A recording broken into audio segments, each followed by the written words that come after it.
এটি হচ্ছে সিলেটি দামাইল গানের জনক সাধক কবি রাধারমণ দত্তের বাড়ি ও সমাধি। বাংলা লোকসঙ্গীতের পুরোধা লোককবি রাধারমণ দত্ত বাইবে রাধারমণ বলেই তিনি অধিক পরিচিত। তার রচিত দামাইল গান সিলেট ও ভারতে বাঙালিদের কাছে পরম আদরের। রাধারমণ নিজের মেধা ও দর্শনকে কাজে লাগিয়ে মানুষের মনে চিরস্থায়ী আসন করে নিয়েছেন। তিনি দেহতত্ত্ব, ভক্তিমূলক, অনুরাগ, প্রেম, ভজন, দামাইল সহ নানা ধরনের কয়েক হাজার গান রচনা করেছেন।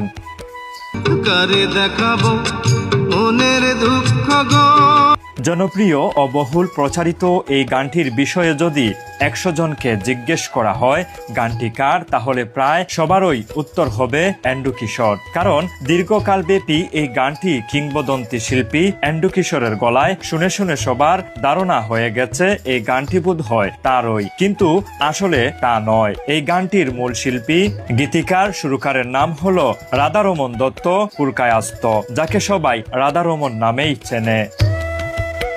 বাটি বাংলার অন্যতম একটি জেলা সুনামগঞ্জ। হাওর বাওর, নদ নদী, পাহাড় টিলা অধ্যুষিত প্রকৃতির অপরূপ সৌন্দর্যের এক লীলাভূমি সুনামগঞ্জ। আর এই সুনামগঞ্জে যুগে যুগে অসংখ্য মর্মী কবি, বাউল, সাধক, গীতিকার, সুরকার, শিল্পী, আধ্যাত্মিক ব্যক্তির জন্ম হয়েছে। দেওয়ান হাসন রাজা, বাউল সম্রাট শাহ আব্দুল করিম সহ জীবনভর তাদের দীর্ঘ সাধনায় সৃষ্টি জারি, সারি, বাটিয়ালি, গেটু গান, জারি গান, মালজুরা বা কবি গান, কীর্তন, দামাইল গানগুলো বৃহত্তর সিলেট, আসাম, ত্রিপুরা, মেঘালয় সহ অনেক অঞ্চলকে যেমন সমৃদ্ধ করেছে, তেমনি আমাদের বাংলা লোকগানের ভান্ডারে যোগ করেছে অসাধারণ মাত্রা। এই সাধকদের মধ্যে অন্যতম ছিলেন সুনামগঞ্জের জগন্নাথপুর উপজেলার কেশবপুর গ্রামের খ্যাতির আড়ালে থাকা বিখ্যাত গীতিকবি ও সাধক রাধারমণ দত্ত।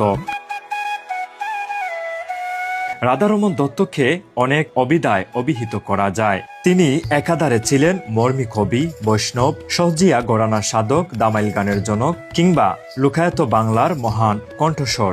জীবনের বড় একটা অংশ যিনি কাটিয়ে দিয়েছেন অন্তরের সন্ধানে। তেমনি প্রেম, বিরহ, বিচ্ছেদ, দেহতত্ত্ব, ভজন, ভক্তি, রাধাকৃষ্ণের আকুলতা নিয়ে বেঁধেছেন গান।